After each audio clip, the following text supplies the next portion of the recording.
ಶ್ರೀಗುರುಭ್ಯೋ ನಮಃ ಪರಮಗುರುಭ್ಯೋ ನಮಃ. ಶ್ರೀಮದಾನಂದತೀರ್ಥಭಗವತ್ಪಾದಾಚಾರ್ಯಗುರುಭ್ಯೋ ನಮಃ. ವ್ಯಾಸಾಯ ಭವನಾಶಾಯ ಶ್ರೀಶಾಯ ಗುಣರಾಶಯೇ ಹೃದ್ಯಾಯ ಶುದ್ಧವಿದ್ಯಾಯ ಮಧ್ವಾಯ ಚ ನಮೋ ನಮಃ. ಅಭ್ರಮಂ ಭಂಗರಹಿತಂ ಅಜಡಂ ವಿಮಲಂ ಸದಾ ಆನಂದತೀರ್ಥಮತುಲಂ ಭಜೆ ತಾಪತ್ರಯಾಪಹಂ. ಮಿಥ್ಯಾಸಿದ್ಧಾಂತದುರ್ಧ್ವಾಂತವಿಧ್ವಂಸನವಿಚಕ್ಷಣಃ ಜಯತೀರ್ಥಾಕ್ಷತರಣಿಃ ಭಾಸತಾಂ ನೋ ಹೃದಂಬರೆ. ನ್ಯಾಯಚಂದ್ರಿಕಯಾ ಯುಕ್ತಂ ನ್ಯಾಯಾಮೃತಕಲಾನಿಧಿಂ ಕರ್ಕೋಟತಾಂಡವಕೃತಿಂ ವ್ಯಾಸರಾಜವಿಧುಂ ಭಜೆ. ಭಕ್ತಾನಾಂ ಮಾನಸಾಂಭೋಜಭಾನವೇ ಕಾಮಧೇನವೇ ನಮತಾಂ ಕಲ್ಪತರವೇ ಜಯೀಂದ್ರಗುರವೇ ನಮಃ. ಕಾಮಧೇನುರ್ಯಥಾ ಪೂರ್ವಂ ಸರ್ವಾಭೀಷ್ಟಫಲಪ್ರದಾಂ ತಥಾ ಕಲೌ ವಾದಿರಾಜಶ್ರೀಪಾದೋಭೀಷ್ಟದಃ ಸತಾಂ. ದುರ್ವಾದಿಧ್ವಾಂತರವಯೇ ವೈಷ್ಣವೇಂದೀವರೇಂದವೇ ಶ್ರೀರಾಘವೇಂದ್ರಗುರವೇ ನಮಃ ಕಾರುಣ್ಯಸಿಂಧವೇ. ಶ್ರೀಮತೋ ರಾಘವೇಂದ್ರಸ್ಯ ನಮಾಮಿ ಪದಪಂಕಜೇ ಕಾಮಿತಾಶೇಷಕಲ್ಯಾಣಕರಣಾಕಲ್ಪಪಾದಪೋ. ಅಜ್ಞಾನತಿಮಿರಚ್ಛೇದಂ ಬುದ್ಧಿಸಂಪತ್ಪ್ರದಾಯಕಂ ವಿಜ್ಞಾನವಿಮಲಂ ಶಾಂತಂ ವಿಜಯಾಖ್ಯಗುರುಂ ಭಜೆ. ಬ್ರಹ್ಮಚರ್ಯಹರಿಪ್ರೀತಿ ಸುವಿದ್ಯಾವಾದಶಾಲಿನಃ ಇಷ್ಟದಾನ್ ಕಷ್ಟಹರ್ತॄನ್ನಃ ವಿದ್ಯಾಮಾನ್ಯಾನ್ ಮುನೀನ್ ನಮಃ. ತಪಸ್ವಾಧ್ಯಾಯ ಶುಶ್ರೂಷಾ ಕೃಷ್ಣಪೂಜಾರತಂ ಮುನಿಂ ವಿಶ್ವೇಶಮಿಷ್ಟದಂ ವಂದೇ ಪರಿವ್ರಾಟ್ ಚಕ್ರವರ್ತಿನಂ. ಶ್ರೀ ಗುರುಭ್ಯೋ ನಮಃ. ಪ್ರಾತಸ್ಮರಣೀಯರಾದ ಪರಮ ಪೂಜ್ಯ ಶ್ರೀ ಶ್ರೀ ವಿದ್ಯೇಶತೀರ್ಥ ಶ್ರೀಪಾದಂಗಳವರನ್ನು ವಿಶ್ವೇಶತೀರ್ಥ ಶ್ರೀಪಾದಂಗಳವರನ್ನು ಭಕ್ತಿಪೂರ್ವಕವಾಗಿ ಸ್ಮರಿಸ್ತಾ ಹಾಗೂ ನನ್ನ ಗುರುಗಳಾಗಿರತಕ್ಕಂತಹ ವ್ಯಾಸರಾಜ ಮಠಾಧೀಶರನ್ನು ಕೂಡ ಭಕ್ತಿಪೂರ್ವಕವಾಗಿ ನಮಸ್ಕರಿಸ್ತಾ, ತ್ರೈಲೋಕ್ಯ ಗುರುಗಳಾಗಿರತಕ್ಕಂತಹ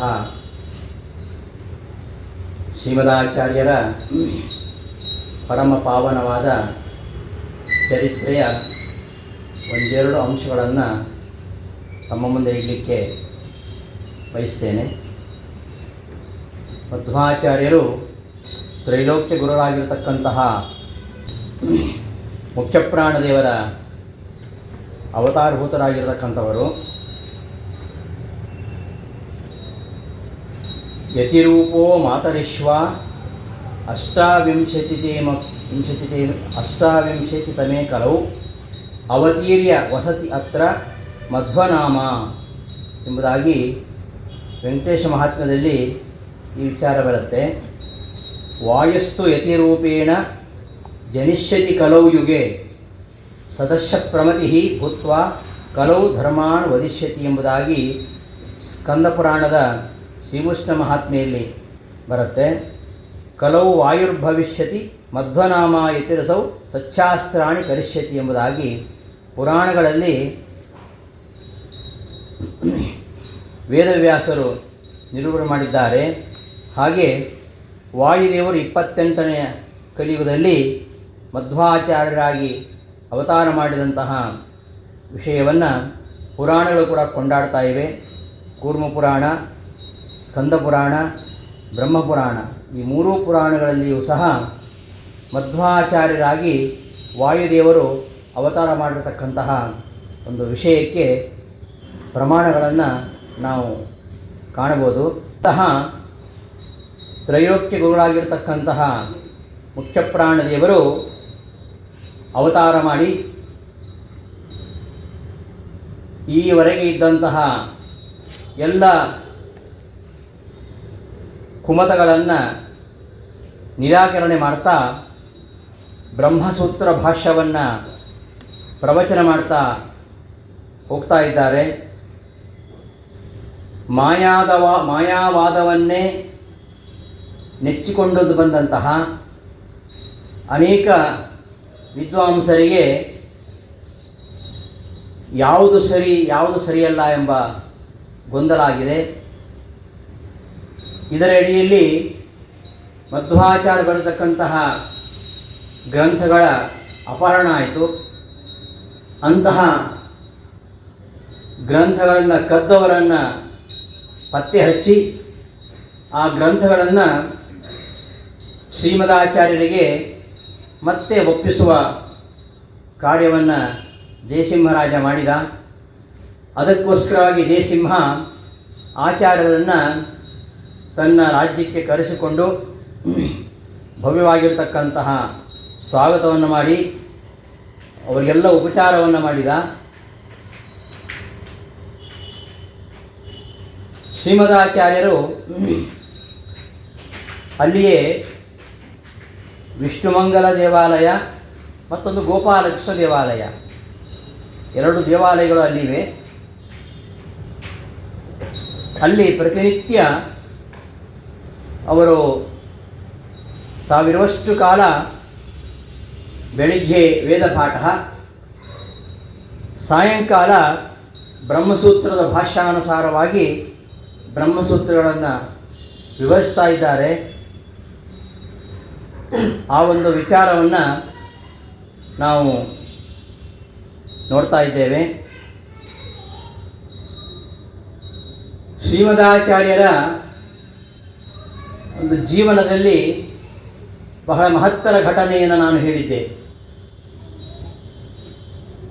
ಅದ್ವೈತ ಸಿದ್ಧಾಂತದಲ್ಲಿ ಪ್ರಕಾಂಡ ಪಂಡಿತರಾಗಿರ್ತಕ್ಕಂಥವರು ತ್ರಿವಿಕ್ರಮ ಪಂಡಿತಾಚಾರ್ಯರು. ಅವರು ಈ ಜಯಸಿಂಹರಾಜನ ಆಸ್ಥಾನ ವಿದ್ವಾಂಸರಾಗಿದ್ದವರು. ಆಚಾರ್ಯರು ವಿಷ್ಣುಮಂಗಲಕ್ಕೆ ಬಂದು ಜಯಸಿಂಹನನ್ನು ಅನುಗ್ರಹ ಮಾಡಿದ್ದಾರೆ. ಅಲ್ಲಿ ಭಾಗವತ ಪ್ರವಚನ ಆಗ್ತಾ ಇದೆ, ವೇದ ಪಾಠ ಆಗ್ತಾ ಇದೆ.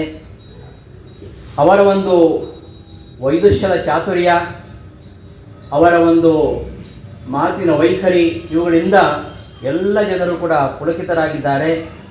ಇಂತಹ ಒಂದು ಸಭೆಯಲ್ಲಿ ಒಬ್ಬ ವ್ಯಕ್ತಿ ಪ್ರವೇಶ ಮಾಡಿ ಆಚಾರ್ಯರ ಪಾದಗಳಿಗೆ ನಮಸ್ಕಾರ ಮಾಡಿ ಜಯಸಿಂಹನನ್ನು ನೋಡಿ ಅವನಿಗೆ ಶುಭವನ್ನು ಹಾರೈಸಿದಂತಹ ಒಂದು ಮಾತನ್ನು ನಾವು ನಿನ್ನೆ ಉಪನ್ಯಾಸದಲ್ಲಿ ಹೇಳಿದ್ದನ್ನು ನೆನಪಿಸ್ಕೊಳ್ಬೋದು. ಸ್ವಪ್ಸುಂದರೀ ಭುಜಲತಾ ಪರಿರಂಭಣೀಧೂಹು ಪೌರಂದರೀ ಭವತಿಯ ಭಜತಾಂ ಭುಜಿಷ್ಯ ಆನಂದತೀರ್ಥ ಭಗವತ್ ಪದ ಪದ್ಮರೇಣು ಸ್ವಾನಂದದೋ ಭವತು ತೇ ಜಯಸಿಂಹ ಭೂಪ. ಆನಂದತೀರ್ಥ ಭಗವತ್ಪಾದರ ಅಡಿದಾವರೆಯ ಹುಡಿಯನ್ನು ಯಾರು ಮುಡಿಯಲ್ಲಿ ಧರಿಸಿಕೊಳ್ತಾರೋ ಅಂಥವನಿಗೆ ಸ್ವರ್ಗದ ಸಿರಿ ಕಿಂಕರಿಯಾಗ್ತಾಳೆ. ಇಂತಹ ಪಾದಧೂಳಿ ನಿನಗೆ ಆನಂದವನ್ನು ಉಂಟು ಮಾಡಲಿ ಎಂಬುದಾಗಿ ಆಶೀರ್ವಾದವನ್ನು ಮಾಡಿದಂತಹ ತ್ರಿವಿಕ್ರಮ ಪಂಡಿತರ ಮಾತಿನ ಸೊಬಗು, ಇದನ್ನು ನೋಡುವಾಗ ಅವರ ಒಂದು ಕಾವ್ಯ ಪ್ರೌಢಿಮೆ ಹಾಗೂ ವಿದ್ವತ್ತು ನಮಗೆ ಗೊತ್ತಾಗುತ್ತೆ. ತವಳವ ದೇಶದ ಸುಪ್ರಸಿದ್ಧರಾಗಿರತಕ್ಕಂತಹ ಅದ್ವೈತ ಪಂಡಿತರಾಗಿರತಕ್ಕಂತಹ ತ್ರಿವಿಕ್ರಮ ಪಂಡಿತ ಆಚಾರ್ಯರು ಮಧ್ವಾಚಾರ್ಯರ ಹೆಸರು ಕೇಳಿದ ಮೇಲೆ, ಅವರ ಗ್ರಂಥಗಳನ್ನು ಅವಲೋಕನ ಮಾಡಿದ ಮೇಲೆ, ಅವರ ಪ್ರವಚನಗಳನ್ನು ಆಲಿಸಿದ ಮೇಲೆ ಮತ್ತಷ್ಟು ಗೊಂದಲಕ್ಕೀಡಾಗಿದ್ದಾರೆ. ತಮ್ಮ ಪರಂಪರಾನುಗತವಾಗಿರತಕ್ಕಂತಹ ಅದ್ವೈತವನ್ನು ಬಿಡಲಿಕ್ಕಾಗದೆ, ತತ್ವವಾದವನ್ನು ಸ್ವೀಕರಿಸಲಿಕ್ಕೂ ಆಗದೆ ಅಂತಹ ಸ್ಥಿತಿಯಲ್ಲಿದ್ದಾರೆ ಅವರು. ಆ ಸಮಾಜದಲ್ಲಿ ಬಹುದೊಡ್ಡ ವಿದ್ವಾಂಸರಾದ್ದರಿಂದ ಆ ಒಂದು ಪಂಥವನ್ನು ಮುನ್ನಡೆಸುವ ಆ ಮಾಯಾವಾದದ ದುಂದುಭಿಯನ್ನು ಮೊಳಗಿಸ್ತಕ್ಕಂತಹ ದೊಡ್ಡ ಜವಾಬ್ದಾರಿಯನ್ನು ಹೊತ್ತವರು. ಆದರೆ ಆ ಮಾಯಾವಾದದ ಗ್ರಂಥಗಳನ್ನು ಅವಲೋಕನ ಮಾಡಿದಾಗಲೂ ಅವರ ಅನೇಕ ಗೊಂದಲಗಳಿಗೆ, ಸಮಸ್ಯೆಗಳಿಗೆ ಇನ್ನೂ ಉತ್ತರ ಸಿಕ್ಕಿಲ್ಲ. ಇಡೀ ಅದ್ವೈತ ಗ್ರಂಥಗಳನ್ನು ಅವಲೋಕನ ಮಾಡಿದಾಗ ಅವರಿಗೆ ಕಂಡಂತಹ ಒಂದು ವೈರುಧ್ಯ ಏನಂದರೆ, ವೇದವ್ಯಾಸ ಬರೆದಂತಹ ಸೂತ್ರಗಳು ಹಾಗೂ 21 ಭಾಷೆಗಳು, ಇವೆರಡರಲ್ಲಿಯೂ ತಾಳಮೇಳ ಇಲ್ಲ. ಸೂತ್ರದಲ್ಲಿ ಏನು ಹೇಳ್ತಾರೆ ಅದಕ್ಕೆ ವಿರುದ್ಧವಾಗಿರ್ತಕ್ಕಂಥ ವಿಚಾರ ಭಾಷೆಗಳಲ್ಲಿ ಇವೆ. ಭಾಷೆಗಳಲ್ಲಿಯೂ ಕೂಡ ಒಂದು ಭಾಷೆ ಹೇಳಿದ ವಿಚಾರವನ್ನು ಇನ್ನೊಂದು ಭಾಷೆ ವಿರೋಧಿಸುತ್ತೆ. ಪ್ರತಿಯೊಂದು ಭಾಷೆಯಲ್ಲಿಯೂ ಕೂಡ ಆಯಾ ಭಾಷೆಯಲ್ಲಿಯೂ ಪರಸ್ಪರ ವಿರೋಧಗಳಿವೆ. ಈ ರೀತಿಯ 3 ರೀತಿಯ ವಿರೋಧಗಳನ್ನು ಕಂಡಂತಹ ತ್ರಿವಿಕ್ರಮ ಪಂಡಿತ ಆಚಾರ್ಯರು ತಮ್ಮ ಸಹೋದರರಾಗಿರ್ತಕ್ಕಂತಹ ಶಂಕರ ಪಂಡಿತರ ಮನೆಯಲ್ಲಿ, ಶಂಕರ ಪಂಡಿತರು ಈಗಾಗಲೇ ಅವರು ಮಧ್ವಾಚಾರ್ಯರ ಶಿಷ್ಯರಾಗಿಬಿಟ್ಟಿದ್ದಾರೆ, ಅವರ ಮನೆಯಲ್ಲಿಯೇ ಆಚಾರ್ಯರ ಗ್ರಂಥಗಳು ಇರುವಂಥದ್ದು. ಅಲ್ಲಿ ರಾತ್ರಿ ಕೂತ್ಕೊಂಡು ಎಲ್ಲ ಗ್ರಂಥಗಳನ್ನು ಅಧ್ಯಯನ ಮಾಡ್ತಾ ಇದ್ದಾರೆ. ಅವರ ಇಷ್ಟು ವರ್ಷಗಳ ಅಧ್ಯಯನದಲ್ಲಿ ಅವರಿಗೆ ಬಂದಂತಹ ಗೊಂದಲಗಳೇನಿವೆ, ಆ ಎಲ್ಲ ಗೊಂದಲಗಳಿಗೆ ಉತ್ತರ ಅವರಿಗೆ ಶ್ರೀಮದಾಚಾರ್ಯರ ಕೃತಿಗಳಲ್ಲಿ ಸಿಗ್ತಾ ಇದೆ. ಅಂತಹ ತಮ್ಮ ಎಲ್ಲ ಸಮಸ್ಯೆಗಳಿಗೆ, ತಮ್ಮ ಎಲ್ಲ ಸಂದೇಹಗಳಿಗೆ ಉತ್ತರ ದೊರೆತರೂ ಕೂಡ ಮಧ್ವಾಚಾರ್ಯರ ಸಿದ್ಧಾಂತವೇ ಶ್ರೇಷ್ಠವಾಗಿರ್ತಕ್ಕಂಥ ಸಿದ್ಧಾಂತ ಅಂತ ಅವರು ಹೇಳುವ ಹಾಗೆ ಇಲ್ಲ. ಅವರು ಅದ್ವೈತ ಮುಖವಾಣಿಯಾಗಿದ್ದಾರೆ. ಹಾಗಿರುವಾಗ ಅದ್ವೈತ ಮತವನ್ನು ಖಂಡಿಸುವಂತಹ ಉಪನ್ಯಾಸವನ್ನು ಅವರು ಮಾಡುವ ಹಾಗಿಲ್ಲ. ಅಂತಹ ತ್ರಿವಿಕ್ರಮ ಪಂಡಿತಾಚಾರ್ಯರು ಸ್ವತಃ ಶ್ರೀಮದಾಚಾರ್ಯರನ್ನು ಕಾಣಬೇಕು, ಅವರಲ್ಲಿ ಮಾತನಾಡಬೇಕು, ಅವರೊಂದಿಗೆ ಚರ್ಚೆ ಮಾಡಬೇಕು, ನನ್ನ ಎಲ್ಲ ಸಂದೇಹಗಳನ್ನು ಪರಿಹರಿಸಿಕೊಡಬೇಕು. ಆ ಕಾಲ ಯಾವಾಗ ಬರುತ್ತೆ ಎಂಬುದಾಗಿ ನಿರೀಕ್ಷೆ ಮಾಡ್ತಾ ಇದ್ರು. ಅಂತಹ ಸಮಯ ಬಂದೊದಗಿದೆ. ಶ್ರೀಮದಾಚಾರ್ಯರ ಅಪಹರಣವಾಗಿರ್ತಕ್ಕಂತಹ ಗ್ರಂಥಗಳನ್ನು ಮತ್ತೆ ಅವರಿಗೆ ಮರುವಪ್ಪಿಸುವ ಜವಾಬ್ದಾರಿ ಹೊತ್ತಂತಹ ಜಯಸಿಂಹ ಅವರನ್ನು ಕರೆಸಿಕೊಂಡು ಆದರ ಆತಿಥ್ಯವನ್ನು ಮಾಡಿದ್ದಾನೆ. ಈಗ ತ್ರಿವಿಕ್ರಮ ಪಂಡಿತರಿಗೆ ಬದಲಾಗತಕ್ಕಂತಹ ಒಂದು ಸನ್ನಿವೇಶ, ಅವರ ಒಂದು ಜೀವನದ ಪರಿಪಾಕ, ನಿಜವಾಗಿಯೂ ತ್ರಿವಿಕ್ರಮ ಪಂಡಿತಾಚಾರ್ಯ ಯಾರು, ಅವರು ಯಾವ ಉದ್ದೇಶಕ್ಕೋಸ್ಕರ ಹುಟ್ಟಿದ್ದಾರೆ ಅದನ್ನು ಅರಿತುಕೊಳ್ಳತಕ್ಕಂತಹ, ಆತ್ಮಾವಲೋಕನ ಮಾಡತಕ್ಕಂತಹ, ಅವರ ಜೀವನದಲ್ಲಿ ಅತ್ಯಂತ ನಿರ್ಣಾಯಕವಾದ ಮಹತ್ವದ ಘಟ್ಟ ಶ್ರೀಮದಾಚಾರ್ಯರ ಸಂದರ್ಶನ. ಶ್ರೀಮದಾಚಾರ್ಯರ ಪ್ರವಚನ ನಿರಂತರ ನಡೀತಾ ಇದೆ ಪ್ರತಿದಿನ. ಬ್ರಹ್ಮಸೂತ್ರ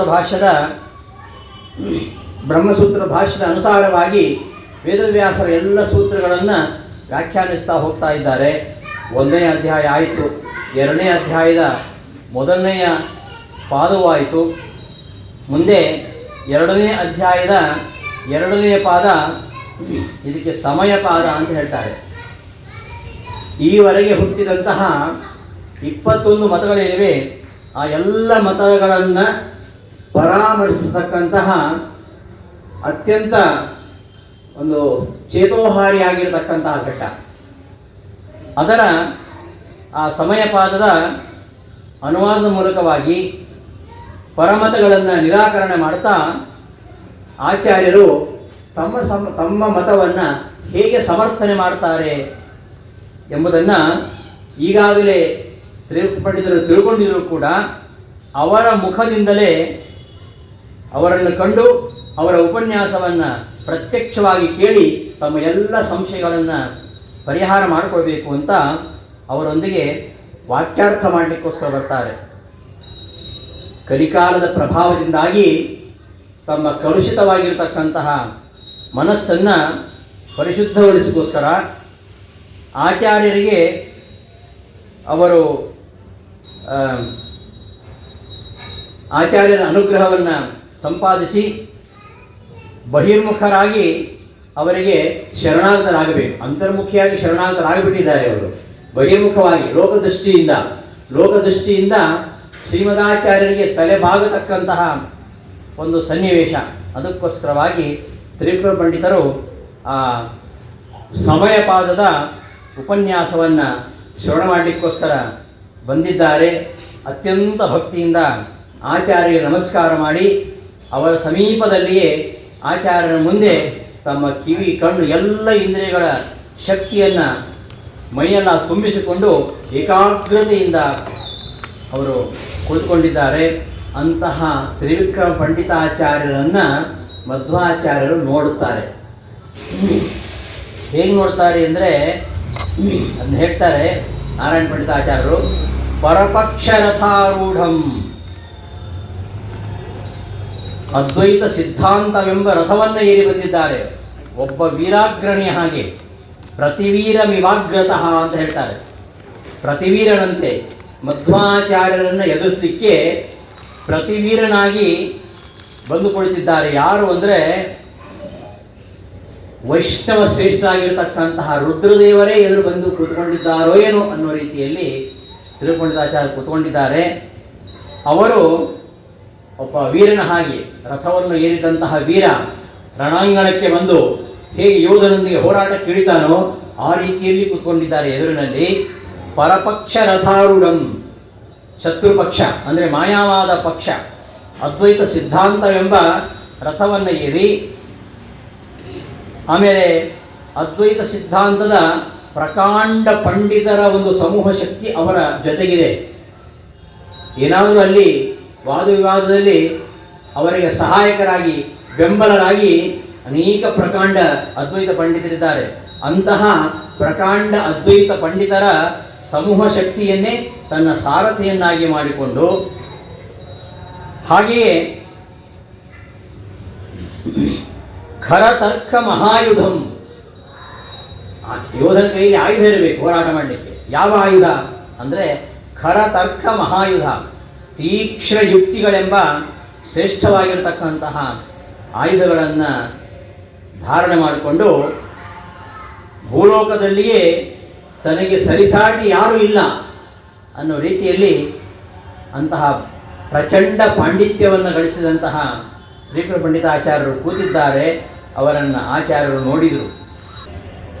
ಶ್ರೀಮದಾಚಾರ್ಯರು ತಮ್ಮ ಪ್ರವಚನವನ್ನು ಮುಂದುವರಿಸಿದ್ದಾರೆ.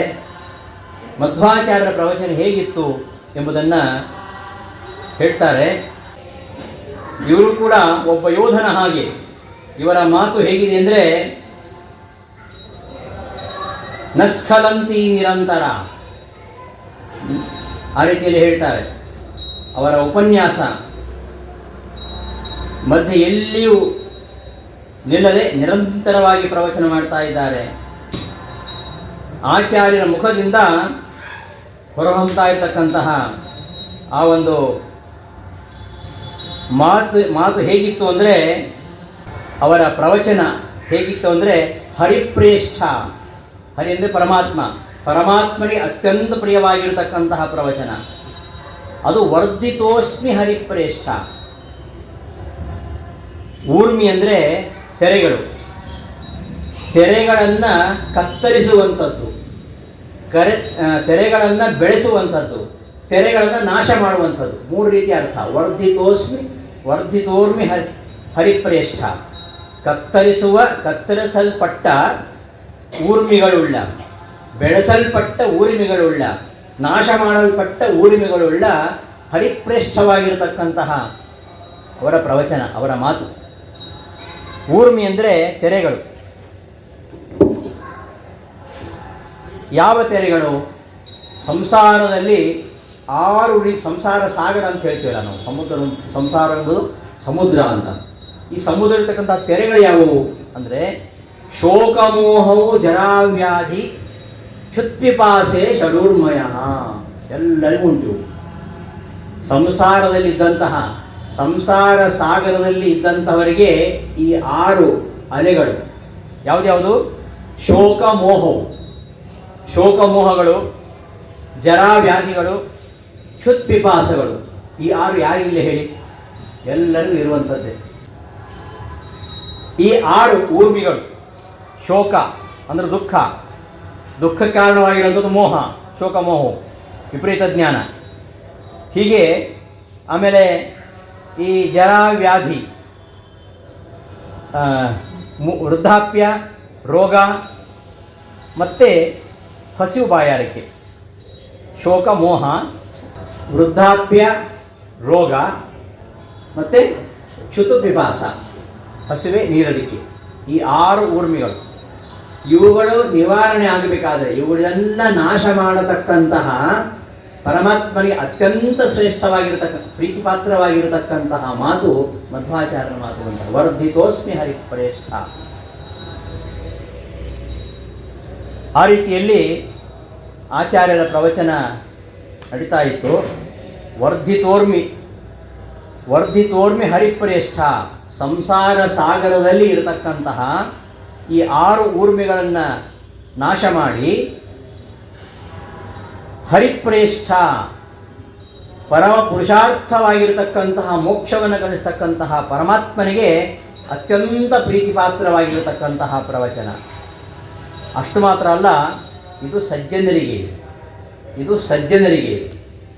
ಜನರು 3 ಥರ ಇದ್ದಾರೆ: ಸಾತ್ವಿಕರು, ರಾಜಸರು, ತಾಮಸರು ಅಂತ 3 ವಿಭಾಗ ಇರುವಂಥದ್ದು. ಅದನ್ನೇ ಉತ್ತಮರು, ಮಧ್ಯಮರು, ಅಧಮರು ಅಂತ ಹೇಳ್ತಾರೆ. ಅಧಮಾಧಮರು ಬೇರೆ ಇದ್ದಾರೆ, ಭರ್ತರು. ಈ ಸಾತ್ವಿಕರಿಗೆ ಸಂಸಾರದಲ್ಲಿರ್ತಕ್ಕಂತಹ ಶೋಕ, ಮೋಹ, ಜರ, ವ್ಯಾಧಿ, ಕ್ಷುತ್ಪಿಪಾಸ ಇವನ್ನೆಲ್ಲ ನಾಶ ಮಾಡಿ ಅವರಿಗೆ ಜ್ಞಾನವನ್ನು ಕರುಣಿಸಿ ಮೋಕ್ಷವನ್ನು ಕೊಡಿಸ್ತಕ್ಕಂಥವರು ಮಧ್ವಾಚಾರ್ಯರು ಅನ್ನುವ ಅರ್ಥ ಬರುತ್ತೆ. ಹಾಗೆ ಕೆಲವರು ರಜೋಗುಣದವರಿದ್ದಾರೆ. ರಜೋಗುಣದವರಿಗೆ ವರ್ಧಿತೋಸ್ಮಿ ಹರಿಪ್ರೇಷ್ಠ ಅಂದರೆ ಅವರಿಗೆ ಊರ್ಮಿಗಳೊಂದು ಯಾವುದು ಅಂದರೆ ಸ್ವರ್ಗಾದಿ ವಿವಿಧ ಸುಖಭೋಗಗಳು. ರಾಜಸರಿಗೆ ಸ್ವರ್ಗಾದಿ ಸುಖಭೋಗಗಳು.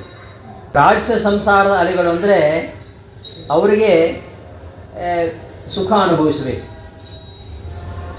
ಅನುಭವಿಸಬೇಕು. ಆಮೇಲೆ ಕಾಮ್ಯಕರ್ಮಗಳನ್ನು ಮಾಡಬೇಕು. ಆ ಮೂಲಕವಾಗಿ ಕಾಮ್ಯಕರ್ಮವನ್ನು ಆಚರಿಸಿ ಆ ಮೂಲಕವಾಗಿ ಸ್ವರ್ಗಾದಿಗಳನ್ನು ಪಡಿತಾ ಮತ್ತೆ ಪುನರಪಿ ಜನನಂ ಪುನರಪಿ ಮರಣಂ ಅಂತ ಮತ್ತೆ ಮೂವಿಗೆ ಬರಬೇಕು, ಮತ್ತೆ ಭಗವಂತನ ಅನುಗ್ರಹವನ್ನು ಗಳಿಸಬೇಕು ಅಂತ. ಅಂಥವರಿಗೂ ಕೂಡ ಶ್ರೀಮದಾಚಾರ್ಯರ ವಾಣಿ ಅದು ವರ್ಧಿತೋಸ್ಮಿ ಹರಿಪ್ರೇಷ್ಠ ಆಗಿತ್ತು. ಇನ್ನು ತಮೋಗುಣದವರಿದ್ದಾರೆ, ಅಧಮ ಜೀವರಿಗೂ ಕೂಡ ವರ್ಧಿತೋಸ್ಮಿ ಹರಿಪ್ರೇಷ್ಠ. ಯಾರು ಅಧಮರು ಅಂದರೆ ತಾಮಸ ಸ್ವಭಾವ. ಹೇಗೆಂದರೆ ನಾವು ಪ್ರವಚನ ಕೇಳ್ತೀವಿ. ಪ್ರವಚನ ಕೇಳುವಾಗ ಆ ಕಾಲದಲ್ಲಿ ಇನ್ನೊಂದು ಖುಷಿ ಆಗುತ್ತೆ. ಪ್ರವಚನ ಮುಗಿದ ಮೇಲೆ ಮತ್ತೆ ನಮಗೆ ಸಂಶಯ, ಏನೋ ಹೇಳಿದ್ರೆ ಆಚಾರ್ಯರು ಏನಂತ ಗೊತ್ತಿಲ್ಲ.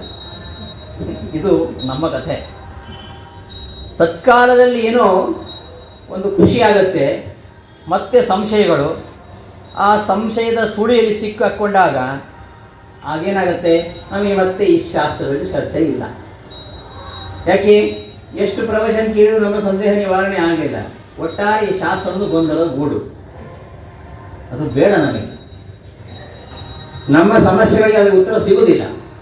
ಕೇಳುವಾಗೇನೋ ಸರಿ ಅಂತ ಅನಿಸುತ್ತೆ, ಮತ್ತೆ ನನ್ನ ವಿಚಾರವೇ ಸರಿ ಅಂತ ಅನಿಸುತ್ತೆ. ಇವು ಊರ್ಮಿಗಳು. ತಾತ್ಕಾಲದಲ್ಲಿ ಆನಂದವನ್ನುಂಟು ಮಾಡಿ ಮುಂದೆ ಸಂಶಯದ ಸುಳಿಯಲ್ಲಿ ಸಿಕ್ಕಿಸಿ ಮತ್ತೆ ಆ ಶಾಸ್ತ್ರದಲ್ಲಿ ಅಶ್ರದ್ಧೆಯನ್ನು ಹುಟ್ಟಿಸುವ ಮೂಲಕವಾಗಿ ದ್ವೇಷವನ್ನು ಹುಟ್ಟಿಸುವಂಥದ್ದು. ಅಂತಹ ತಾಮಸರು ತುಂಬ ಜನ ಇದ್ದಾರೆ. ಅಂಥವರ ಊರ್ಮಿಗಳನ್ನು ವರ್ಧಿತ ಅಂದರೆ ಬೆಳೆಸುತ್ತಾ, ಇನ್ನೂ ಅವರು ತಮೋಯೋಗ್ಯ ಜೀವರವರು, ಇನ್ನೂ ತಮಸ್ಸಿಗೆ ಹೋಗಿ ಅಂತ ಅವರಿಗೆ ಮತ್ತೆ ಅಶ್ರದ್ಧೆ ಹುಟ್ಟು ಹಾಗೆ ಮಾಡಿ, ಮತ್ತೆ ಅವರಿಗೆ ಈ ದೇವರಲ್ಲಿ ಶಾಸ್ತ್ರಗಳಲ್ಲಿ ದ್ವೇಷ ಬರೋ ಹಾಗೆ ಮಾಡಿ ಅವರು ಎಲ್ಲಿ ಹೋಗಬೇಕು ಅನ್ನೋ ತಮಸ್ಸಿಗೆ ಹೋಗಬೇಕು. ಆ ರೀತಿಯಲ್ಲಿ ಮಾಡುವಂಥದ್ದು ಆಚಾರ್ಯರ ಮಾತು. ಅದನ್ನೇ ಹೇಳಿದ್ದು ನೋಡಿ, ಶ್ರವಣ ಮನಕಾನಂದವೀಯುವುದು, ಭವಜನಿತ ದುಃಖಗಳ ಕಳೆಯುವುದು, ವಿವಿಧ ಭೋಗಗಳಿಹಪರಂಗಳಲ್ಲಿತ್ತು ಸಲಹುವುದು ಅಂತ ಹೇಳ್ತಾರೆ ಜಗನ್ನಾಥದಾಸರು. ಈ 3 ರೀತಿಯಲ್ಲಿ ಹೇಳಿದೆ ನಾನು.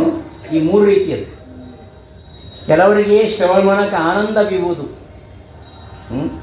ತಾಮಸ ಸ್ವರೂಪವುಳ್ಳಂತಹ ಜನರಿಗೆ ಅವರಿಗೆ ಕೇವಲ ಶ್ರವಣ ಮಾಡುವಾಗಷ್ಟೇ ಸ್ವಲ್ಪ ಸಂತೋಷ ಆಗುತ್ತೆ. ಶ್ರವಣ ಮನಕ ಆನಂದ ಬೀಯುವುದು. ಏನು ಕತೆ ಹೇಳಿದರು, ಏನು ಚೆನ್ನಾಗಿದೆ, ತುಂಬ ಚೆನ್ನಾಗಿತ್ತು ಅಂತ ಅನ್ಸುತ್ತೆ.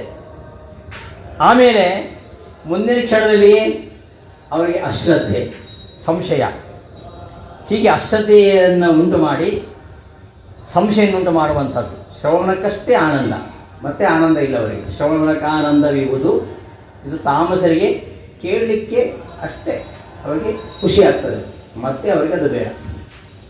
ಇನ್ನು ರಾಜಸರಿಗೆ ಶ್ರವಣ ಮನಕಾನಂದವೀವುದು, ಜೊತೆಗೆ ಭವಜನಿತ ದುಃಖ ಕಳೆಯುವುದು.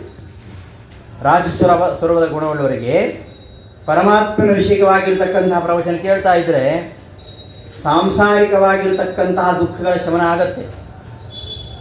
ತಾತ್ಕಾಲಿಕವಾಗಿ ನಮಗೆ ಕೆಲವು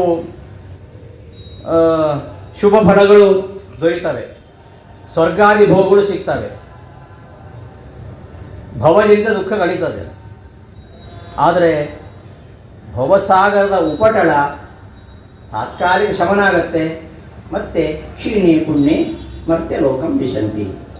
ಇದು ರಾಜಸರ ಸ್ವಭಾವ. ಶ್ರವಣ ಭವಜನಿತ ದುಃಖಗಳ ಕಳೆಯುವುದು. ಈ ಶ್ರವಣ ಅನ್ನೋದು ತಾಮಸರಿಗೆ ಕೇಳುವಾಗಷ್ಟೇ ಖುಷಿ ಆಗತ್ತೆ, ರಾಜಸರಿಗೆ ಅವರಿಗೆ ಕೇಳುವಾಗ ಖುಷಿಯಾಗೋದು ಮಾತ್ರ ಅಲ್ಲ, ಅವರ ಸಾಂಸಾರಿಕ ದುಃಖಗಳನ್ನು ಕಳೆದು ತಾತ್ಕಾಲಿಕವಾಗಿ ಅವರಿಗೆ ಶುಭ ಫಲವನ್ನು ಕರುಣಿಸ್ತದೆ. ಇನ್ನು ಸಾತ್ವಿಕರಿಗೆ ಶ್ರವಣ ಮನಕಾನಂದವೀವುದು, ಭವಜನಿತ ದುಃಖ ಕಳೆಯುವುದು, ವಿವಿಧ ಭೋಗಗಳು ಇಹ ಪರಂಗಳಲ್ಲಿತ್ತು ಸಲಹುವುದು. ಸಾತ್ವಿಕರಿಗೆ ಅಂತಹ ಜೀವರಿಗೆ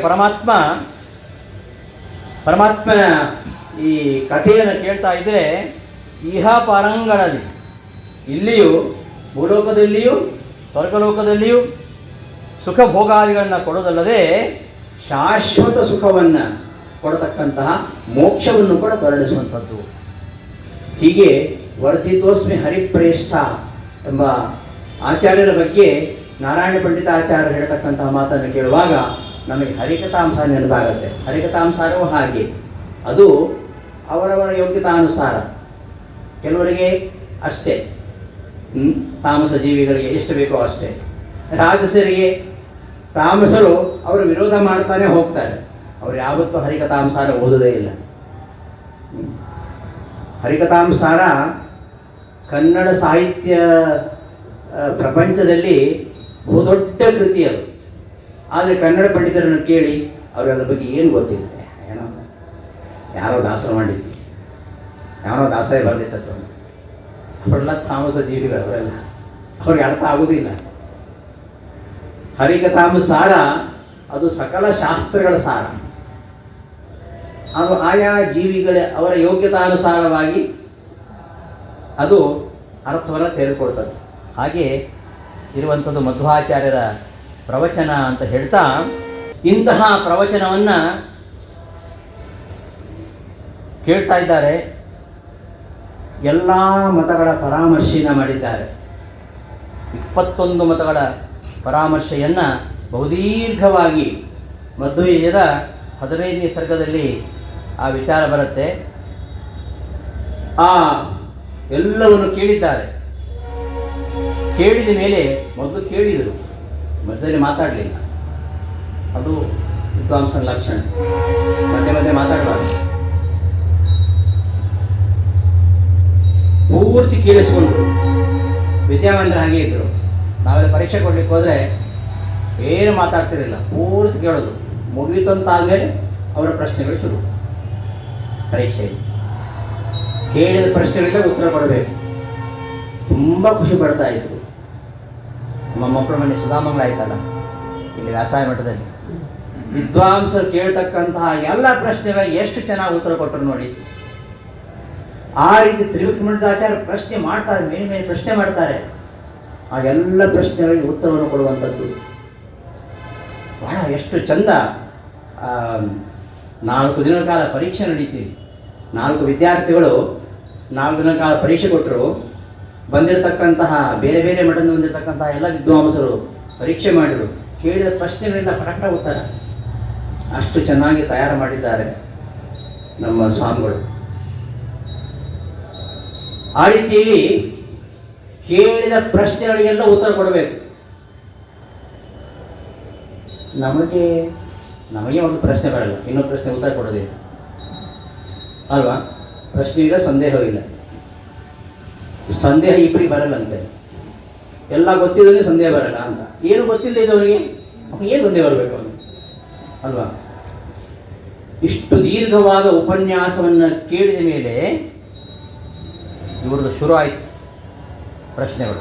ಅವರಿಗೆ ಬಹಳ ವರ್ಷಗಳಿಂದ ನಿರಂತರವಾಗಿ ಅವರ ಮನಸ್ಸಿನಲ್ಲಿ ಕಾಡ್ತಾ ಇರತಕ್ಕಂತಹ ಪ್ರಶ್ನೆಗಳು, ಅದ್ವೈತವಾದದಲ್ಲಿ ಬರತಕ್ಕಂತಹ ಅಸಾಂಗತ್ಯಗಳಿಗೆ ಅವರು ತುಂಬ ಆಳವಾಗಿ ಅಧ್ಯಯನ ಮಾಡಿದ್ದಾರೆ. ಎಲ್ಲಿಯೂ ಅವರ ಪ್ರಶ್ನೆಗಳಿಗೆ ಉತ್ತರ ಸಿಕ್ಕಿಲ್ಲ. ಆ ಎಲ್ಲ 21 ಭಾಷ್ಯಗಳ ಜೊಳ್ಳುತನವನ್ನು ಎತ್ತಿ ಹಿಡಿದು ಶ್ರೀಮದಾಚಾರ್ಯರು ಏನು ಪ್ರವಚನ ಮಾಡಿದರು ಅದು ಕೇಳಿದ ಮೇಲೆ ಅನೇಕ ಪ್ರಶ್ನೆಗಳನ್ನು ಮಾಡ್ತಾರೆ. ಎಲ್ಲ ಪ್ರಶ್ನೆಗಳಿಗೂ ಕೂಡ ಮಧ್ವಾಚಾರ್ಯರು ನಗು ನಗುತ್ತಲೇ ಉತ್ತರ ಕೊಡ್ತಾರೆ. ತುಂಬ ಪ್ರಶ್ನೆ ಕೇಳಿಬಿಟ್ಟು ಅವ್ರು ಸಿಟ್ಟೆ ಬಂದ್ಬಿಡುತ್ತೆ. ಮಧ್ವಾಚಾರ್ಯರು ಹಾಗೆ ಮಾಡಲಿಲ್ಲ. ಏನೇ ಪ್ರಶ್ನೆ ಕೇಳಿದರೂ ಕೂಡ ಎಲ್ಲ ಪ್ರಶ್ನೆಗಳಿಗೂ ಕೂಡ ಉತ್ತರವನ್ನು ಕೊಡ್ತಾ ಹೋಗ್ತಾರೆ. ಅಂಥ ಒಂದು ಅದ್ಭುತವಾಗಿರ್ತಕ್ಕಂತಹ ದೃಶ್ಯ. ಶ್ರೀಮದಾಚಾರ್ಯರ ಜೊತೆಗೆ ವಾದ ಮಾಡುವುದಂದರೆ ಏನು ಸುಮ್ಮನೆನಾ? ಅದು ಎಷ್ಟು ದಿವಸ? ಸಪ್ತಾಷ್ಟಾನಿ ದಿನಾನ್ನೇವ ವಾದಂ ಕೃತ್ವಾ ಸಹ ಮುನ ನಿರುತ್ತರಂ ತಂ ನಿಶ್ಚೋದ್ಯಂ ಚಕ್ರೇ ಚಿಕ್ರಾಯುಧ ಪ್ರಿಯ ಎಂಬುದಾಗಿ ಹೇಳ್ತಾರೆ ನಾರಾಯಣಾಚಾರ್ಯರು. ಅಷ್ಟ ದಿನಾನ್ನೇವ, ಸಪ್ತ ಅಂದರೆ 7, ಅಷ್ಟ ಅಂದರೆ 8, 7-8 ದಿನ ಅಂತ ಅರ್ಥ ಬರುತ್ತೆ. 7-8 ದಿನ ವಾದ ಮಾಡಿದರು ಅಂತ ಕೆಲವರು ವ್ಯಾಖ್ಯಾನಿಸ್ತಾರೆ. 7-8 ಅಲ್ಲ, 7-8 15 ದಿನಗಳ ಕಾಲ ಅವರೊಂದಿಗೆ ವಾದವನ್ನು ಮಾಡಿದ್ದಾರೆ. ಮಧ್ವಾಚಾರ್ಯರ ಜೊತೆಗೆ 15 ದಿನಗಳ ಕಾಲ ವಾದ ಮಾಡಿದ್ದಾರಂದರೆ ಅವರ ಪಾಂಡಿತ್ಯ ಎಂಥದ್ದು ಎಂಬುದು ನಮಗೆ ಗೊತ್ತಾಗತ್ತೆ. 15 ದಿನಗಳ ಕಾಲ, ಕೆಲವರು 7-8 ದಿನ ಅಂತ ವ್ಯಾಖ್ಯಾನ ಮಾಡಿದ್ದಾರೆ. ರಾಯರು 15 ದಿನಗಳ ಅಂತ ಗೂಢಭಾವಪ್ರಕಾಶಿಕ ಅಂತ ಬರೆದಿದ್ದಾರೆ ರಾಯರು. ಗೂಢಭಾವಪ್ರಕಾಶಿಕದಲ್ಲಿ 15 ದಿನಗಳ ಕಾಲ ವಾದ ಮಾಡಿದರು ಎಂಬುದಾಗಿ ಸಪ್ತಾಷ್ಟಾನಿ ದಿನಾನ್ಯೇವಂ ಪಂಚದಶಸು ದಿವಸೇಷು ಅಂತ ಪಂಚದಶಸು ದಿವಸೇಷು ಎಂಬುದಾಗಿ 15 ದಿನಗಳು ಅಂತ ಸ್ಪಷ್ಟವಾಗಿ ಗೂಢಭಾವ ಪ್ರಕಾಶಕದಲ್ಲಿ ವ್ಯಾಖ್ಯಾನ ಮಾಡಿದ್ದಾರೆ. ಕೆಲವರು 7-8 ದಿನ ಅಂತ ವ್ಯಾಖ್ಯಾನ ಮಾಡಿದ್ದಾರೆ. ಹೀಗೆ ಮಧ್ವಾಚಾರ್ಯರ ಜೊತೆಗೆ ನಿರಂತರವಾಗಿ 15 ದಿನಗಳ ಕಾಲ ವಾದ ಮಾಡಿ ಕೊನೆಗೆ ಆಚಾರ್ಯರಲ್ಲಿ ತಮ್ಮ ಚಾಪಲ್ಯವನ್ನು ಕ್ಷಮಿಸಬೇಕು ಅಂತ ಹೇಳ್ತಾ ಅವರ ಪಾದ ಪದ್ಮಗಳ ಧೂಳಿ ಅದು ಶಾಶ್ವತವಾಗಿ ತನ್ನ ಮೇಲೆ ಇರಬೇಕು ಅಂಥ ಒಂದು ದಾಸವೃತ್ತಿಯನ್ನು ತನಗೆ ಕೊಡಬೇಕು ಅಂತ ವಿನಂತಿಸಿಕೊಳ್ಳುವ ಮೂಲಕವಾಗಿ ತಮ್ಮ ತಪ್ಪನ್ನು ಕ್ಷಮಿಸುವಂತೆ ಅವರು ಕೇಳಿಕೊಂಡಿದ್ದಾರೆ. ತ್ರಿವಿಕ್ರ ಪಂಡಿತಾಚಾರ್ಯರು ಇದೇ ಗೊಂದಲದಲ್ಲಿದ್ದವರು ಇಷ್ಟು ದಿವಸ. ನಿಜವಾಗಿ ಗೆದ್ದದ್ದು ಈಗ ಅವರು ಶ್ರೀಮದಾಚಾರ್ಯನ ಗೆದ್ದದ್ದು ಅಂತಲ್ಲ, ಅವರ ಜೀವನದ ಗೆಲುವು ಇದು ತ್ರಿಪಂಡಿತಾಚಾರ್ಯರು. ಅಂತಹ ಆಚಾರ್ಯರ ಶಿಷ್ಯತ್ವವನ್ನು ವಹಿಸಿದರು. ಸಂತೋಷ ಆಯಿತು. ಆಚಾರ್ಯರು ಗುರುದಕ್ಷಿಣೆ ಕೊಡಬೇಕು ಅಂತ ಕೇಳ್ತಾರೆ. ಏನು ಗುರುದಕ್ಷಿಣೆ ಅಂದರೆ, ನನ್ನ ಭಾಷೆಗೆ ಯಾರು ಇನ್ನೂ ಟೀಕೆ ಬರೋದಿಲ್ಲ. ಪದ್ಮನಾಭ ತೀರ್ಥರು ಆದ್ಯ ಟೀಕಾಕಾರರು, ಅವರು ಇನ್ನೂ ಪದ್ಮನಾಭ ತೀರ್ಥರು ಆಗಿಲ್ಲ. ಶೋಭನ ಭಟ್ಟರು ಅಂತ ಹೇಳಿದ್ದಾರೆ, ಅವರೇ ಪದ್ಮನಾಭ ತೀರ್ಥರು. ಮೊಟ್ಟ ಮೊದಲು ಆಚಾರ್ಯರ ಭಾಷ್ಯಕ್ಕೆ ಮೊಟ್ಟ ಮೊದಲು ಟೀಕೆ ಬರೀತಕ್ಕಂತಹ ಒಂದು ಸೌಭಾಗ್ಯ ಅದು ಸಿಗಬೇಕಾದರೆ ಅಷ್ಟು ಸಾಧನೆ ಮಾಡಿದ್ದಾರೆ ಅವರು.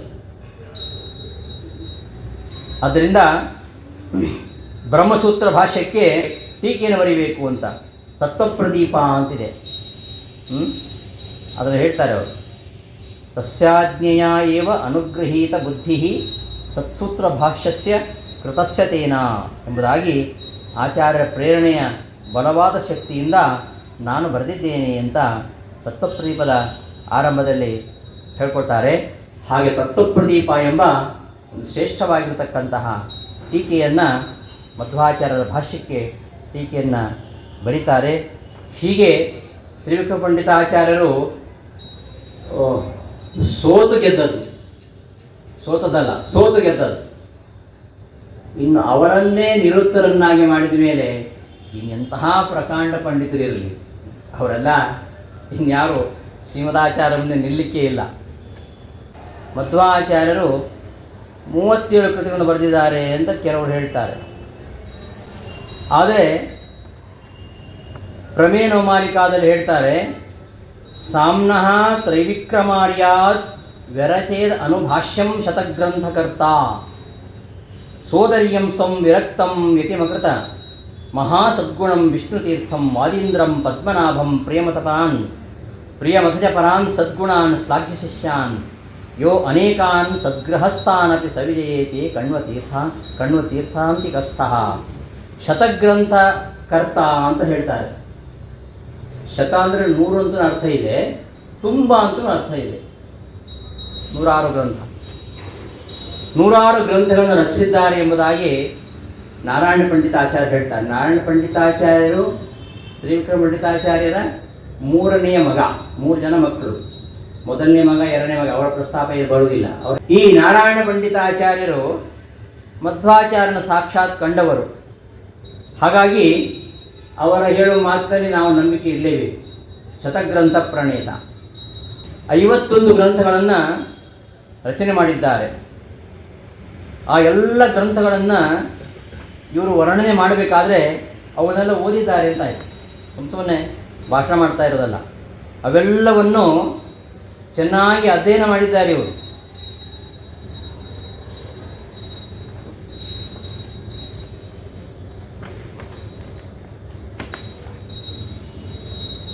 ವ್ಯಾಖ್ಯಾಂ ಭಾಷಸ್ಯ ಭೂಯೋಧೀಃ ಶ್ರವಣಂ ಸೂರ್ಯನಂದನಃ ಸಂತಃ ಪ್ರೀತಿ ವಸಂತೋನ್ಯಾಂ ಸಮಮಾರೇಭಿರೇತತಃ ಗುರುವಾಜ್ಞಾ ಗೌರವಾಟ್ಟೀಕಾಂ ಕುರ್ವನ್ ಭಾಷ್ಯಸ್ಯ ದುಷ್ಕರಾಂ ಷಡರ್ಧ ವಿಕ್ರಮಾರ್ಯೋಸೌ ಮಹಾಚಾರ್ಯಮಭಾಷತ. ಗುರುಗಳ ಅಪ್ಪಣೆ ಮೇರೆಗೆ ಯಾರಿಗೂ ದಕ್ಕದ ಭಾಷ್ಯವನ್ನು ಅರ್ಥ ಮಾಡ್ಕೊಳ್ಳೋಕ್ಕೆ ಯಾರಿಗೂ ಆಗುವುದಿಲ್ಲ ಮಧ್ವಾಚಾರ್ಯ ಭಾಷ್ಯವನ್ನು. ಅಂತಹ ಭಾಷ್ಯಕ್ಕೆ ಟೀಕೆ ಬರೆಯುವುದು ಬಹಳ ದುಸ್ತರ. ಅಂತಹ ಪ್ರಪ್ರಥಮ ಟೀಕೆಯನ್ನು ಬರೆದವರು ತ್ರಿವಿಕ್ರಮ ಪಂಡಿತಾಚಾರ್ಯರು. 10 ಉಪನಿಷತ್ತುಗಳು, ಆ 10 ಉಪನಿಷತ್ತುಗಳು ಅವುಗಳಿಗೆ ಭಾಷ್ಯವನ್ನು ಬರೆದಿದ್ದಾರೆ. ಗೀತಾ ತಾತ್ಪರ್ಯ ಭಾಷ್ಯ ಬರೀತಾರೆ. ಗೀತಾ ತಾತ್ಪರ್ಯ ಭಾಷಾಭ್ಯಾಂ ವಿಶ್ವಂ ಪ್ರಕಾಶ್ಯತೆ ಗೋಗಣೈ ಅಪ್ರತೀಕಾರೈ ಅರ್ಕೇಂದುಭ್ಯಾಂ ವಿವಾದಿಕಂ. ಗೀತಾ ತಾತ್ಪರ್ಯ ಹಾಗೂ ಗೀತಾ ಭಾಷ್ಯ ಇವು ಎಲ್ಲವನ್ನು ಬೆಳಗಿಸ್ತಾ ಇವೆ. ಸೂರ್ಯಚಂದ್ರರಿದ್ದ ಹಾಗೆ, ಸೂರ್ಯಚಂದ್ರರು ಪ್ರಪಂಚವನ್ನು ಬೆಳಗಿದ ಹಾಗೆ ಗೀತೆಗಳನ್ನು, ಭಗವದ್ಗೀತೆಯನ್ನು ಬೆಳಗ್ತಕ್ಕಂತಹ 2 ಭಾಷ್ಯಗಳು, 2 ವ್ಯಾಖ್ಯಾನಗಳು, ಒಂದು ಗೀತಾ ಭಾಷ್ಯ, ಗೀತಾ ತಾತ್ಪರ್ಯ. ಅಷ್ಟು ಮಾತ್ರ ಅಲ್ಲ, ನೀವು ಬರೆದಂತಹ ಮಹಾಭಾರತ ಆತ್ಮನಿರ್ಣಯ, ಇದನ್ನು ಯಾವ ಸಜ್ಜನ ತೊರಿತಾನೆ, ಯಾವ ಸಜ್ಜನ ಓದದೇ ಇರ್ತಾನೆ. ಇತಿಹಾಸ ಪುರಾಣಾರ್ಥೇ ಭವಚ್ಚಿತ್ರಾಭಿರೋಡಿತಾತ್ ಜಾತಾಂ ಭಾರತ ತಾತ್ಪರ್ಯ ಸುಧಾಂ ಕಸ್ಸನ್ನ ಸೇವತೆ. ಇತಿಹಾಸ ಪುರಾಣಗಳೆಂಬ ಸಮುದ್ರವನ್ನು ಕಡೆದ ಬಂದಾಗ ಬಂದಿರುವಂಥದ್ದು ಮಹಾಭಾರತ ಆತ್ಮನಿರ್ಣಯ. ಹಾಗೆಯೇ ಪುರಾಣ ಸ್ಥಾನ ಪಾಂಥಾನಾಂ ಅಭಾಷಾತ್ರೇ ವೇದಿನಾಂ ಭವತಾ ಸುಸಖ ಚಕ್ರೇ ಶ್ರೀ ಭಾಗವತ ನಿರ್ಣಯ. ಭಾಗವತ ತಾತ್ಪರ್ಯ ಬರೆದರು. ಸಾರ ಸಂಗ್ರಹ, ತಂತ್ರಸಾರ ಸಂಗ್ರಹ ಬರೆದರು. ಆಮೇಲೆ ವಾದ ಲಕ್ಷಣ, ಪ್ರಮಾಣ ಲಕ್ಷಣ, ಇವೆರಡೂ ಈ ಸಾಧನೆಯ ದಾರಿಯಲ್ಲಿ ದಾರಿ ತೋರಿಸಿರ್ತಕ್ಕಂಥ 2 ಕಣ್ಣುಗಳಂತೆ. ಒಂದು ವಾದ ಲಕ್ಷಣ, ಕರುಣಾಕರ ನೇತ್ರಾಭೆ ವಾದ ಸನ್ಮಾನ ಲಕ್ಷಣೆ ಅಂತ ಹೇಳ್ತಾರೆ. ಅಷ್ಟು ಮಾತ್ರ ಅಲ್ಲ, ತತ್ವನಿರ್ಣಯ. ಈ ತತ್ವನಿರ್ಣಯ ಈ ಅರ್ಜುನನ ಹಾಗೆ. ತತ್ವನಿರ್ಣಯ ಪಾರ್ಥೋಯಂ ಕೇರನಾಮನ ಪೂಜ್ಯತೆ. ಅವನೊಬ್ಬನೇ ಹೇಗೆ ಎಲ್ಲ ಶತ್ರುಗಳ ತಲೆಯನ್ನು ಚೆಂಡಾಡಿದನೋ ಅಂತಹ ಪಾರ್ಥನಂತೆ ಇರತಕ್ಕಂತಹ ತತ್ವನಿರ್ಣಯ ರಚನೆ ಮಾಡಿದ್ದೀನಿ ಅಂತ ಹೇಳ್ತಾರೆ. ವಾದ ಅಂದರೆ ತತ್ವೋದ್ಯೋತ. ಸ್ವಲ್ಪ ಕಷ್ಟ ಇದೆ ಪ್ರಕರಣದಲ್ಲಿ, ಅದು ಬಹಳ ಸುಲಭ ಅಂತ ಹೇಳ್ತಾರೆ ತ್ರಿವಿಕ್ರಮ ಪಂಡಿತಾಚಾರ್ಯರು. ವಾದ ಮುಂತಾದ ಪ್ರಕರಣಗಳೆಂಬ ಸಣ್ಣ ಸಣ್ಣ ಕಿಡಿಗಳು, ಅವು ಚಿಕ್ಕದಾದರೂ ಅವು ಈ ಎದುರಾಳಿಗಳೆಂಬ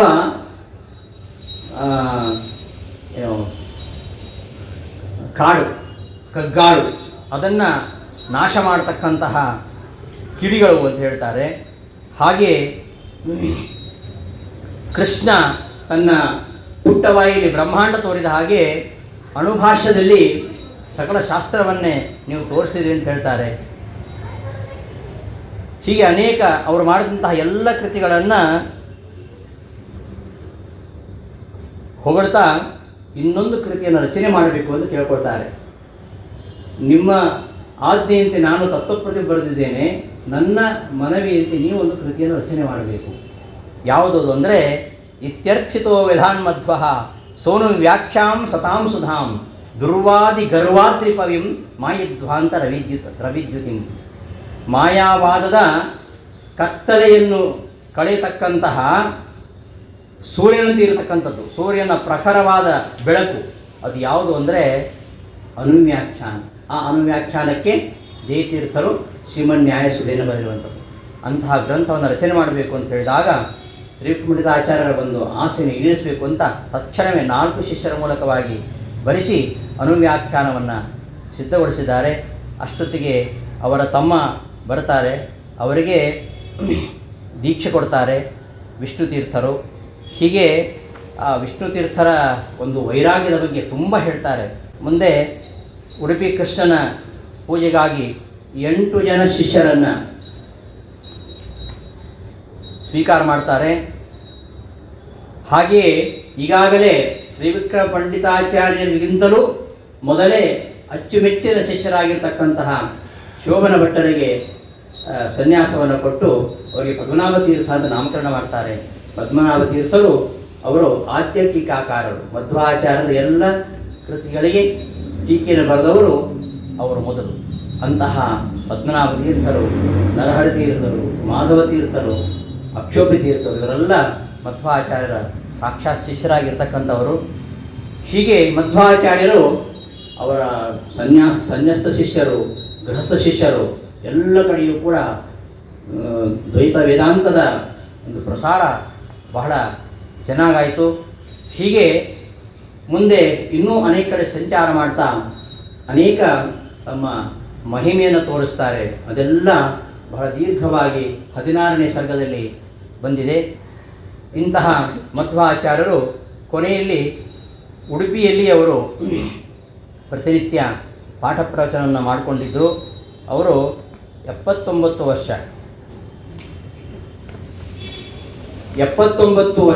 ಏಕೋನ ವಿಂಶತಿ 79 ವರ್ಷ ನಮ್ಮ ಕಣ್ಣಿಗೆ ಕಾಣುವಂತೆ ಇದ್ದರು. ಆಮೇಲೆ ಬದಲಿಗೆ ಹೋದರು ಅಂತ ಹೇಳ್ತಾರೆ. ಬದಲಿಗೆ 3 ಸಲ ಹೋಗಿದ್ದಾರೆ ಮಧ್ವಾಚಾರ್ಯರು.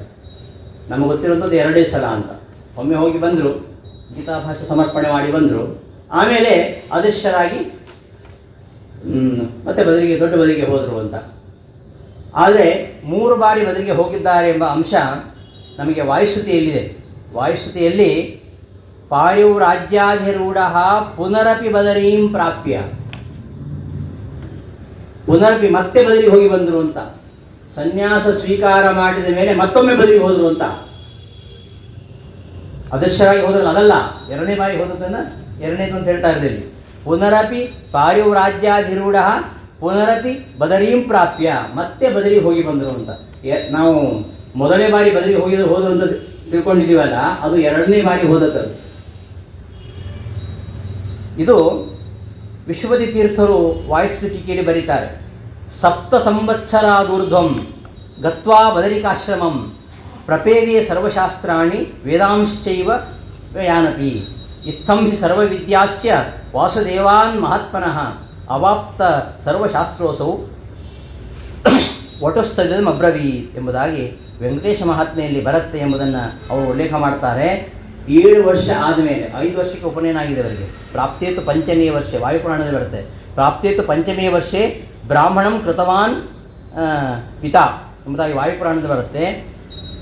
ಮಧ್ವನಾಮದಲ್ಲಿ ಕೂಡ ಹೇಳ್ತಾರೆ ಶ್ರೀಪಾದರಾಜರು, ಅರ್ಭಕತನವನೈದಿ ಬದರಿಯಲ್ಲಿ ಮಧ್ವಮನಿ ನಿರ್ಭಯದಿ ಸಕಲ ಶಾಸ್ತ್ರವ ಪಡಿಸಿದ ಅಂತ. ಅರ್ಭಕತನದಲ್ಲಿ ಹೋಗಿ ಬಂದಿದ್ದಾರೆ ಅಂತ, ಇನ್ನು ಒಟವಾಗಿದ್ದಾಗಲೇ ಹೋಗಿ ಬಂದಿದ್ದಾರೆ ಅಂತ. ಅದನ್ನು ಸ್ಪಷ್ಟವಾಗಿ ಪುರಾಣ ಹೇಳುತ್ತೆ ಸಪ್ತ ಸಂವತ್ಸರಾದೂರ್ಧ್ವಂ, 7 ವರ್ಷ ಆದಮೇಲೆ ಒಮ್ಮೆ ಬದಲಿಗೆ ಹೋಗಿ ಬಂದಿದ್ದಾರೆ. ವಾಯುಸ್ತುತಿಯಲ್ಲಿ ತ್ರಿಪಂಡಿತಾಚಾರ್ಯರು ಅದನ್ನೇ ಹೇಳ್ತಾರೆ. ವಿಶ್ವತೀರ್ಥರ ವ್ಯಾಖ್ಯಾನದಲ್ಲಿ ಆ ವಿಚಾರ ಇರುವಂಥದ್ದು. ಹೀಗೆ ಮಧ್ವಾಚಾರ್ಯರು ಉಡುಪಿಯಲ್ಲಿ ಇದ್ದುಕೊಂಡು ನಿರಂತರ ಪ್ರವಚನ ಮಾಡ್ತಾಯಿದ್ರು. ಮಧ್ವಾಚಾರ್ಯರಿಗೆ ಅತ್ಯಂತ ಪ್ರಿಯವಾಗಿರುವಂಥದ್ದು ಐತರೇಯ. ಆ ಐತರೇಯ ಪಾಠವನ್ನು ಮಾಡ್ತಾ ಇರುವಾಗಲೇ ಎಲ್ಲ ದೇವತೆಗಳು ಬರ್ತಾರಂತೆ ಕೇಳಲಿಕ್ಕೆ. ಐತರೇಯ ಉಪನಿಷತ್ತಿನ ಪಾಠ ಆಗ್ತಾಯಿತ್ತು. ಐತರೇಯ ಉಪನಿಷತ್ತಿನ ಪಾಠ ಆಗುವಾಗ ನಿತ್ಯ ದೇವತೆಗಳು ಬಂದು ಕೇಳ್ತಾ ಇದ್ರಂತೆ, ಪ್ರತಿನಿತ್ಯ. ಅದನ್ನು ಅಂದಿನ ಶಿಷ್ಯರಿಗೆ ತೋರಿಸಿದ್ದಾರೆ ಮಧ್ವಾಚಾರ್ಯರು. ಅವರನ್ನು ಪಾಠ ಮಾಡ್ತಾ ಇರಬೇಕಾದ್ರೆ ದೇವತೆಗಳು ಆಕಾಶದಲ್ಲಿ ಎಲ್ಲ ದೇವತೆಗಳು ಇವರ ಪ್ರವಚನವನ್ನು ಕೇಳ್ತಾ ಪುಷ್ಪವೃಷ್ಟಿಯನ್ನು ಮಾಡ್ತಾರೆ. ಗುರುಳಾಗಿರ್ತಕ್ಕಂತಹ ಮಧ್ವಾಚಾರ್ಯರೇ, ನೀವು ನಿಮ್ಮ ವಚನ ಸಮೂಹಗಳಿಂದ ದುಷ್ಟಶಾಸ್ತ್ರವೆಂಬ ಕತ್ತಲೆಯನ್ನು ನಾಶಗೊಳಿಸಿದಿರಿ.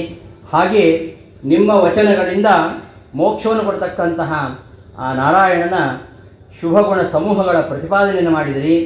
ನಿರ್ದುಷ್ಟ ಗುಣಗಳಿಂದ 14 ಲೋಕಗಳನ್ನು ಜಯಿಸಿದಿರಿ. ದಯೆಯಿಂದ ನಮ್ಮಗಳಿಗೆ ಸದಾ ರಕ್ಷಕರಾಗಿರಿ. ಅವತಾರ ಕಾರ್ಯ ಪೂರ್ಣ ಆಗಿದೆ. ಹೀಗೆ ದಯೆಯನ್ನಿಟ್ಟು ದೇವಸ್ಥಾನವನ್ನು ಅಲಂಕರಿಸಿ ನಮ್ಮನ್ನು ರಕ್ಷಿಸ್ತಾ ಇರಬೇಕು ಎಂಬುದಾಗಿ ಆಚಾರ್ಯರ 3 ಅವತಾರಗಳನ್ನು ಸ್ಮರಿಸಿಕೊಂಡು ಎಲ್ಲ ಪ್ರಾರ್ಥನೆ ಮಾಡಿದರಂತೆ.